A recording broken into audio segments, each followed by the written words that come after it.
Greetings, everybody. Hey,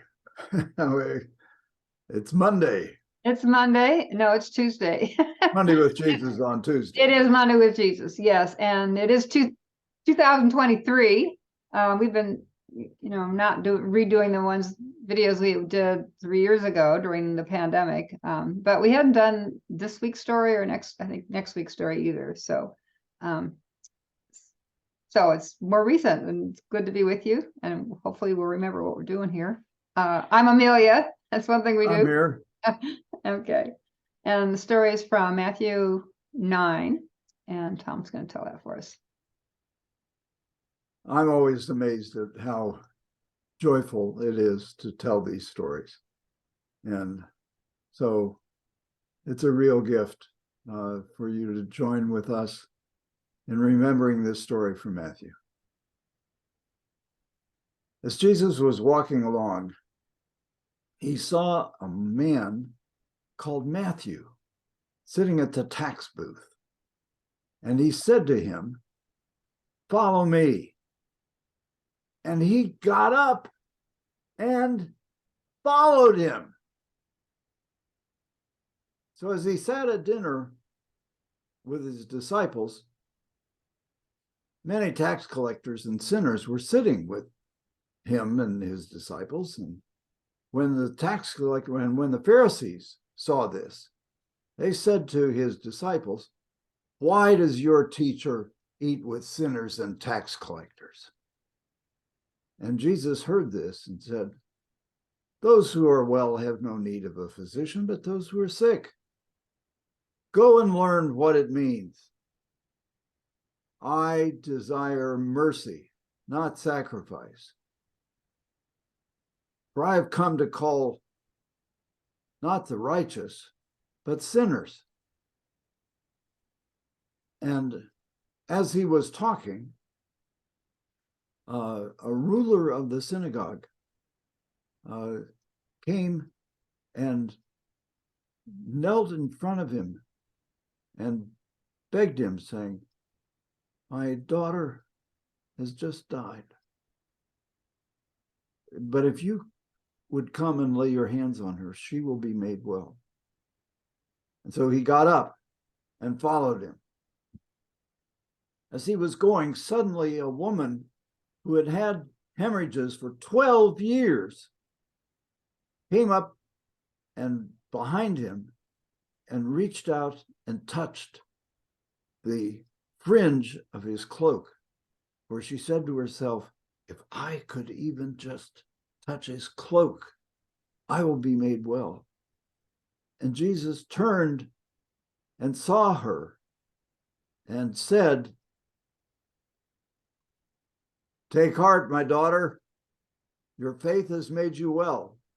And instantly she was cured of her disease. Well, suddenly they came to the house of the leader of the synagogue. And when he saw the flute players and the crowd making a commotion, he said to them, "Go away. The girl is not dead, but sleeping." And they laughed at him. But when he had put out the crowd, he went in and took her by the hand, and the girl got up. And the report about this spread throughout that district. All right. Thank you, Tom. That's great. Great stories. For those who are following the lectionary, you'll see that the verses they give you are 9 to 13 and then 16 to 26. And that's what you told, right, Tom? Yep. Okay. So first of all, what's the gap? What is left out by the lectionary? It's a discussion of the issues around fasting. And so Jesus is, and the Pharisees are having a discussion about the importance of fasting, and which he ends with saying, "The time will come when when I'm gone, when my followers will fast, but not while the bridegroom is with them, and so on. So Okay. they and leave that out. yeah. And the Pharisees are in the first part of this part of the story around the tax collector. Right. Yeah. Okay, well, so we've got really 3 stories, even without the part about the tax collector's questioning and all that. You have the one where the calling of Matthew, the tax collector, and it's almost like 4, because then you have Jesus eating dinner with tax collectors and sinners, and the Pharisees questioning his disciples about that. Then you have the healing of the woman with the flow of blood, and also the healing of the little girl who in this version they think has died, right? So anyway, what are all those different things? What connects them, if anything? Well, what connects them is that Jesus is in these stories reaching out to and including in various ways people who are in one way or another outside the conventions of social practice in relation to the law. So the tax collector was a traitor. The woman was unclean and made Jesus unclean by touching him. And the girl was dead, and so to take her by the hand was to contract the uncleanness that was associated with someone who was dead. But of course she wasn't then, after whatever. But anyhow, that's the thread that ties these together, is Jesus reaching out to these people who were not part of the quote religious community, the righteous community, which the Pharisees kind of represent, I guess, and are always speaking on behalf of. Right. And they are speaking questions and so on that are present for Matthew's audiences. Okay. So these stories are addressed to people who shared the concerns of the Pharisees about the observance of the law and the redemption of Israel. Okay, so now let's look at the first section of this lectionary passage, which is the verses 9 to 13, about the calling of Matthew, who's a tax collector. Right. Do we know?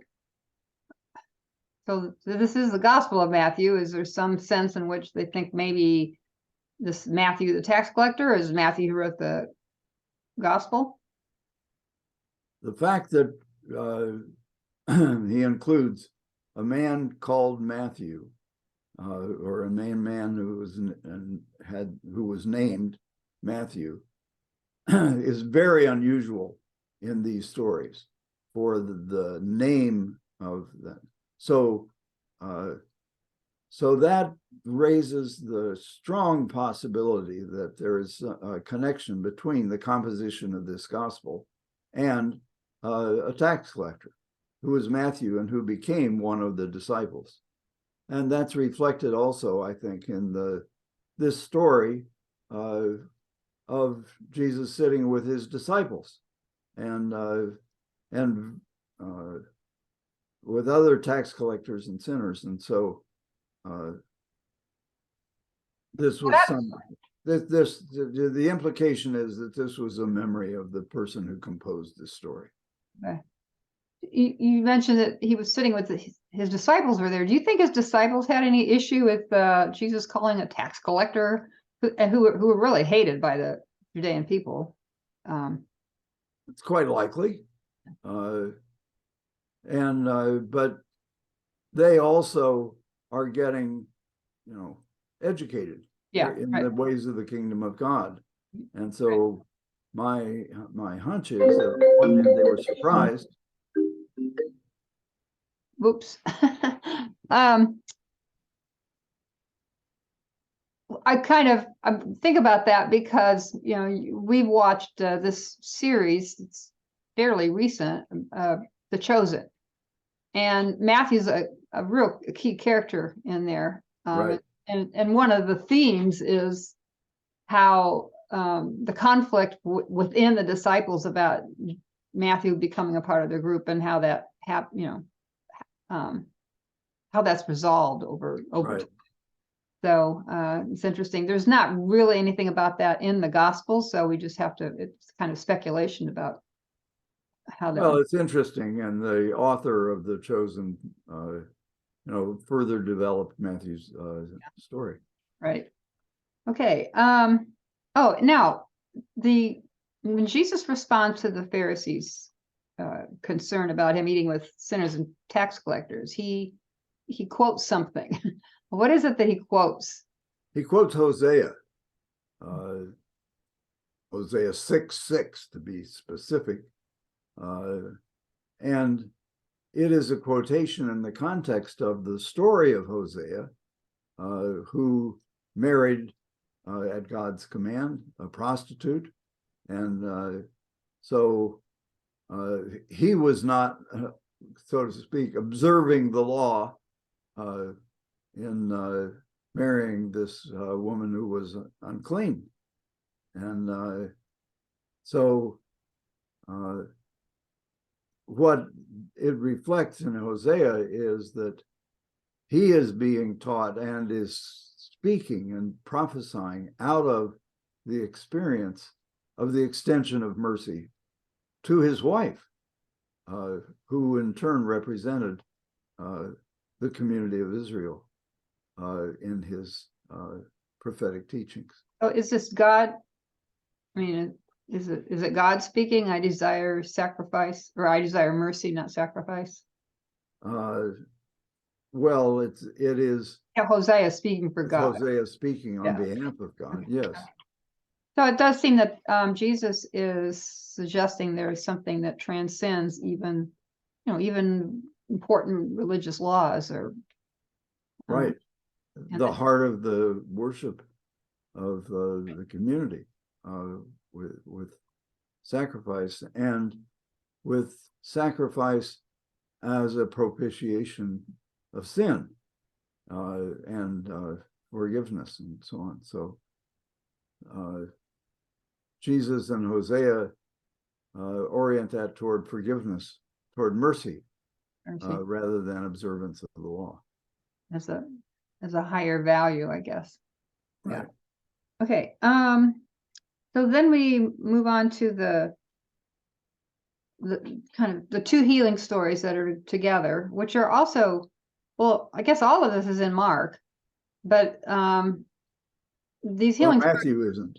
We call it Matthew's not. Yeah. Okay. So the healing stories are in Mark, but they're pretty different. One thing, they're just shorter. Is there some reason you think Matthew would have shortened them? I think it's because Matthew was adding a whole lot of material of Jesus' teaching and the development of Jesus' character as a teacher of Israel. In the NRSV translation, Matthew is 33 pages, Mark is 22. So it's a big expansion of the gospel. And so there is a consistent shortening of the healing stories, especially, but also of the conflict stories, which I think was in part to, get the story down to, 3.5 hours. So that's pretty long.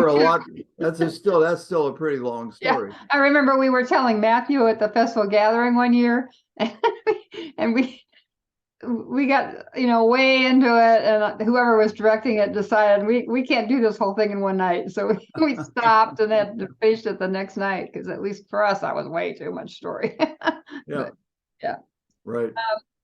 Okay. But it was not unusual for there to be long stories that would be an evening's entertainment in the ancient world. Yeah.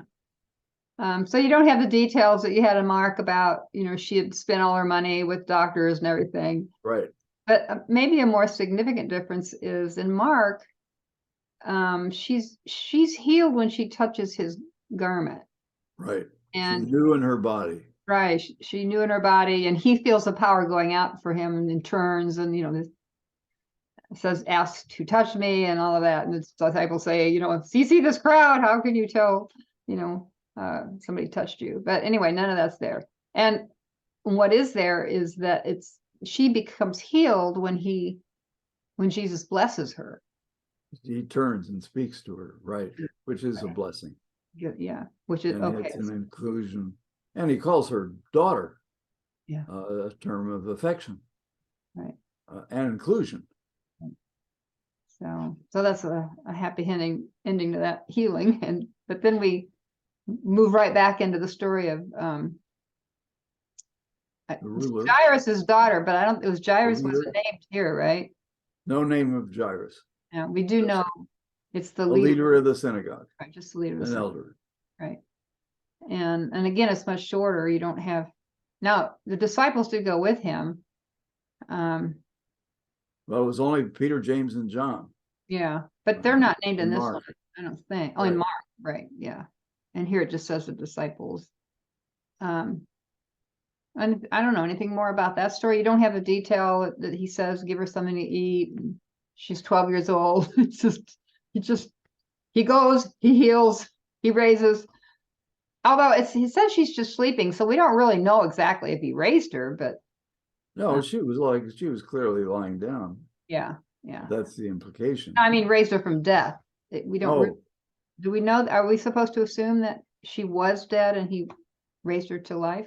That's a good question, and it's ambiguous.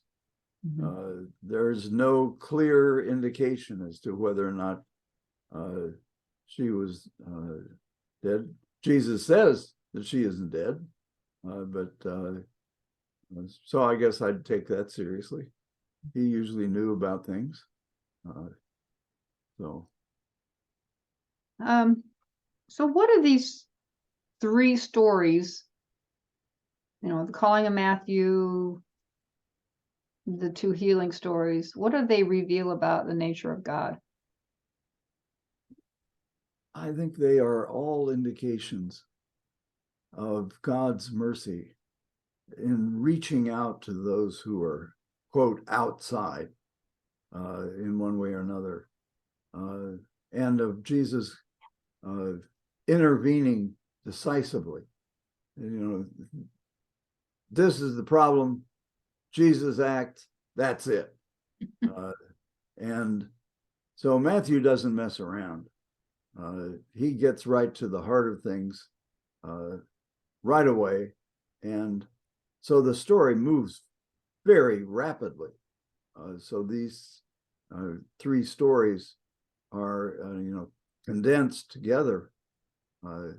So Matthew's style is that of a storyteller who is telling this grand story and including in it the 5 long discourses of Jesus, who, like Matthew, teaches the community in long talks, in long stories. So that's why it's a longer gospel, because there's a lot of teaching material. Yes. Plus you've got a lot more. Yeah, you've also got the birth narrative and the genealogy. You've got more kind of right. Yeah, and isn't his version of the resurrection story? It's longer also. There's the appearance at Galilee at the end of the Gospel of Matthew. Yeah. And there's no appearance story in Mark. Right. But all of that doesn't, just because the healing stories are shorter doesn't necessarily mean they have less impact or less importance, because that's right. They're pretty impactful, I think. Yeah. Yep. And then finally, what's the implication of these stories for ministries of peace and justice? The implication of this story is that just as Jesus reached out to those who are outside, that reflects what he taught his disciples to do. And so for contemporary ministries of peace and justice, to reach out to those who are outside the law, to those who are in various ways not in part of the in group of the followers of Jesus, of those who are righteous. And so Jesus is indicating in this story what he's teaching his disciples to do. And so he's teaching us to do that as structural to our identity as followers of Jesus. So ministries of peace and justice are not sort of added on or something, or they are structural, they are central to Jesus' mission and to what he calls his followers to do now. So that includes, people who are in prison. And so the ministries that are developing in the West Ohio Conference and that Cotel is leading, that you are doing, are in a straight line of continuity with what Jesus is teaching. That these are, and ministries of peace, of advocating for peace, of advocating for an end to ethnic diversity, ethnic conflict. All those things are part of a ministry of peace and justice that continues what Jesus did. Now, you're mentioning my work in the jail, and then talking about what Jesus does in these stories, the specific things in terms of caring for, treating with compassion those who are outside the law, and healing and all of that.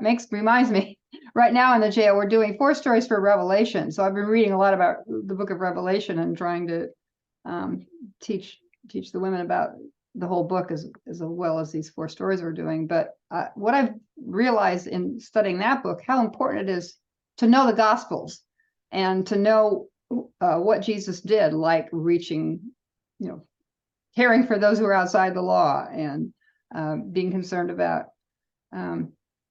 healing people, the emphasis on mercy, because a lot of the book of Revelation does not seem to be there. That's not the spirit of it. So I stress to the women that it's important to know what Jesus taught and what he did in his active time of ministry on this planet, amongst us.